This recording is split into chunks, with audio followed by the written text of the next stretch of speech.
the Roman Empire. Just the name conjures images of grand marble temples, mighty armies marching in perfect formation, and a civilization that seemed destined to last forever. But how did this legendary empire come to be, and what caused its eventual downfall?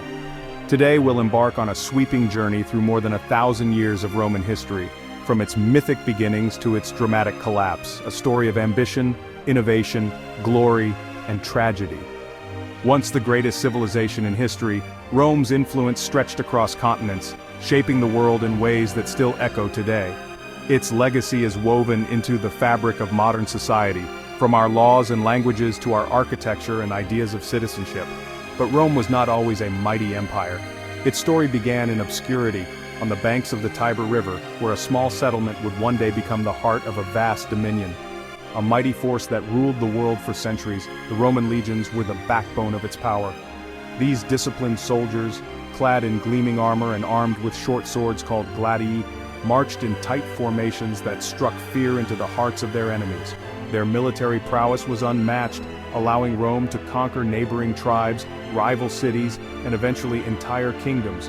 But Rome's strength was not just in its armies, it was in its ability to adapt, to absorb the best ideas from those it conquered, and to forge a unique identity that blended cultures from across the Mediterranean. But how did it rise from a humble city-state to command an empire of over 50 million people, and what led to its ultimate collapse? The story of Rome is one of constant transformation. From monarchy to republic, from republic to empire, Rome reinvented itself time and again, each era bringing new challenges and new triumphs. Its borders expanded relentlessly, swallowing up lands from the wind-swept hills of Britain to the sun-baked deserts of Egypt. Yet with each conquest, Rome faced new threats, internal divisions, ambitious generals, and the ever-present danger of rebellion. According to legend, Rome was founded in 753 BC by Romulus and Remus, two brothers raised by a she-wolf. This myth, passed down through generations, speaks to the Romans' belief in their own destiny, a people born of struggle, survival, and the favor of the gods. The image of the she-wolf nurturing the twins became a powerful symbol of Rome's origins, representing both its wild beginnings and its enduring spirit. But behind the legend lies a more complex reality. A community of Latin-speaking farmers and traders, forging alliances and waging wars with their neighbors in a constant battle for survival. But real power began to grow with the Roman Republic, established in 509 BC after the overthrow of a tyrannical king. The Romans prided themselves on their rejection of monarchy, creating a system of government in which power was shared among elected officials and the Senate, a council of Rome's most influential citizens. This republic was far from perfect, often plagued by corruption and class conflict, but it laid the foundations for Rome's future greatness. The ideals of shared governance, checks and balances, and civic duty would inspire political thinkers for centuries to come. Rome expanded through strategic warfare and political alliances. Its armies were relentless, but so too were its diplomats. Rome knew when to fight and when to negotiate, often granting citizenship or special privileges to conquered peoples in exchange for loyalty. This policy of inclusion helped bind the empire together, creating a patchwork of cultures united under Roman law. The Republic's greatest victories, such as the defeat of Carthage and the Punic Wars, were not just military triumphs but also demonstrations of Rome's ability to adapt, endure, and outlast its rivals. By the time Julius Caesar crossed the Rubicon in 49 BC, the Republic was already showing signs of internal strain. Decades of civil war, political intrigue, and social unrest had weakened the old order. Powerful generals like Caesar, Pompey, and Crassus vied for control, while the Senate struggled to maintain authority. The crossing of the Rubicon, a small river in northern Italy, was a point of no return. By leading his army into Italy, Caesar defied the Senate and set in motion a chain of events that would forever change the course of Roman history.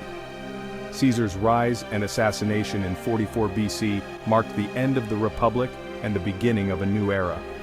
His ambition and charisma made him both beloved and feared. After a series of brilliant military campaigns, Caesar declared himself dictator for life, alarming those who still cherished the old Republican ideals. On the Ides of March, a group of senators, believing they were saving Rome from tyranny, stabbed Caesar to death in the Senate. But instead of restoring the Republic, his murder plunged Rome into further chaos, paving the way for the rise of a new kind of ruler, the emperor. Augustus, Caesar's adopted heir, became the first emperor in 27 BC. His real name was Octavian, but he would be remembered as Augustus, the revered one. Augustus was a master of propaganda and political maneuvering. He presented himself as the restorer of peace and tradition, even as he quietly concentrated power in his own hands. Under his rule, the Roman Empire was born, and the age of emperors began. Augustus reformed the government, stabilized the economy, and launched massive building projects that transformed Rome into a city of marble and gold. Under his rule, the Roman Empire entered its golden age, the Pax Romana. For more than 2 centuries, the empire enjoyed relative peace and prosperity. The Pax Romana, or Roman peace, was a time when trade flourished, cities grew, and the arts and sciences thrived. Roads and aqueducts crisscrossed the empire, connecting distant provinces to the capital. The population swelled, and people from all walks of life, merchants, artisans, scholars, and soldiers, found opportunity within Rome's vast borders. It was an era of unprecedented stability, but also one of growing complexity, as the empire struggled to govern its far-flung territories. This was a time of great prosperity, with advanced engineering, a strong economy, and a unified legal system. Roman engineers built roads, bridges, and aqueducts that are still admired today for their ingenuity and durability. The economy was fueled by trade, agriculture, and a common currency that made commerce easier than ever before. Roman law, codified in the famous 12 Tables and later expanded, provided a framework for justice that influenced legal systems for millennia. The bustling marketplaces of Rome were filled with goods from every corner of the empire: spices from the east, grain from Egypt, and fine wines from Gaul. Roads stretched 50,000 miles, linking cities, towns, and military outposts in a vast network that allowed for the rapid movement of troops, goods, and information. These roads were marvels of engineering, built to last and designed to withstand the elements. They became the arteries of the empire, carrying not just armies but also ideas, cultures, and innovations. Along these roads, travelers could find inns, rest stops, and milestones marking the distance to Rome, the center of the world. Aqueducts brought fresh water into cities, transforming urban life and supporting populations that would have been impossible otherwise. These monumental structures, some stretching for miles, used gravity to carry water from distant sources into public fountains, baths, and private homes. The availability of clean water improved public health, enabled the growth of large cities, and became a symbol of Roman ingenuity. Even today, remnants of these aqueducts stand as a testament to the empire's engineering prowess, and a common currency fueled trade across continents. Roman coins stamped with the images of emperors and gods circulated from the British Isles to the deserts of Arabia. This unified monetary system made it easier for merchants to do business, for taxes to be collected, and for the economy to function smoothly. Markets bustled with activity as traders haggled over prices and exchanged goods from every corner of the known world.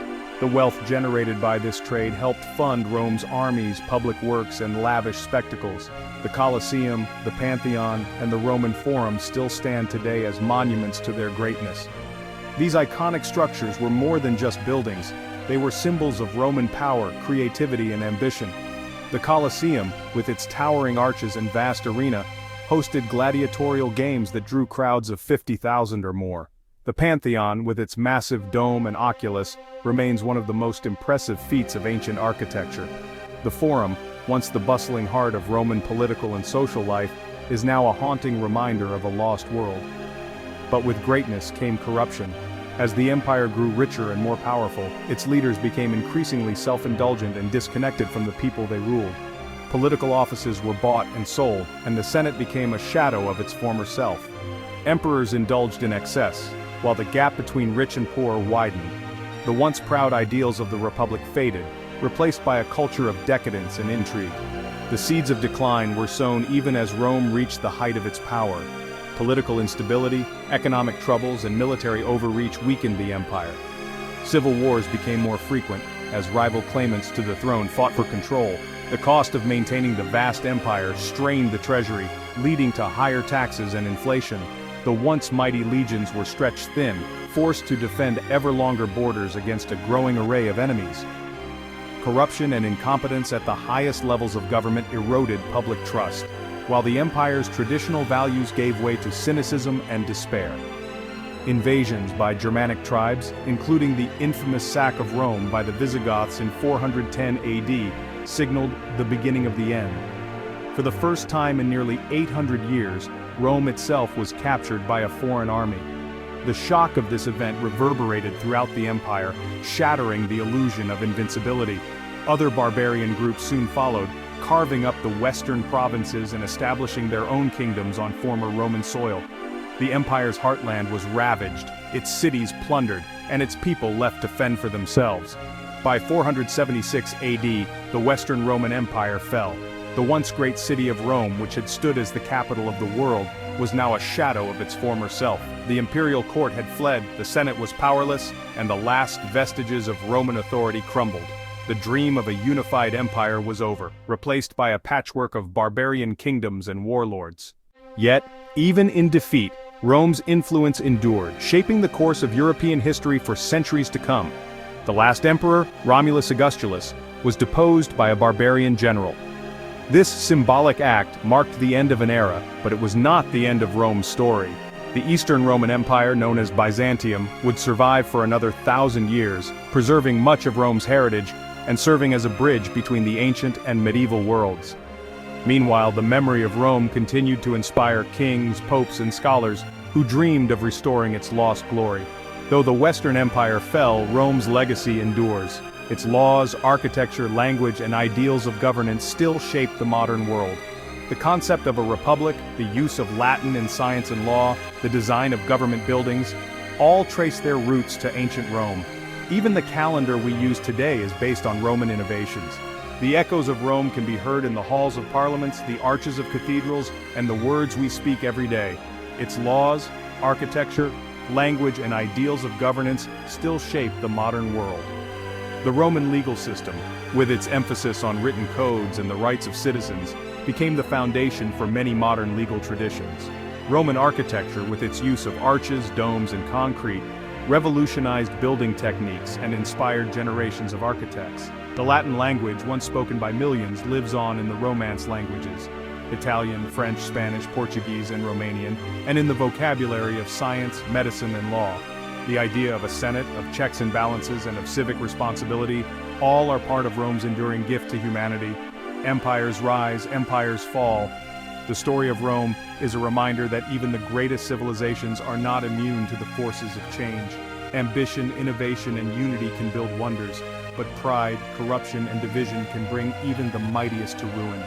Yet, from the ashes of Rome, new societies emerged, carrying forward the torch of knowledge, culture, and progress. The lessons of Rome, its triumphs and its failures, remain as relevant today as they were 2,000 years ago, but few have left a mark as deep and lasting as Rome. Its monuments still stand, weathered but unbroken, a testament to the enduring power of human ambition. Its ideas continue to shape our world, reminding us that history is not just a record of the past, but a guide to the future. As we walk among the ruins, we are reminded of the heights that can be reached and the dangers that must be avoided when nations seek greatness. If this journey through history fascinated you, give this video a thumbs up and subscribe for more. There are countless stories waiting to be told, of empires that rose and fell, of leaders who changed the world, and of ordinary people who shaped the course of history. By exploring the past, we gain a deeper understanding of ourselves and the world we live in. So join us as we continue our adventure through the ages, uncovering the secrets of history's greatest civilizations. Which empire should we explore next? Tell us in the comments. From the sands of Egypt to the palaces of Persia, from the dynasties of China to the kingdoms of Africa and the Americas, the story of humanity is one of endless discovery. Your curiosity drives this channel, and we can't wait to see where our next journey will take us. Until then, remember, history is alive, and its lessons are all around us, waiting to be uncovered, understood, and shared.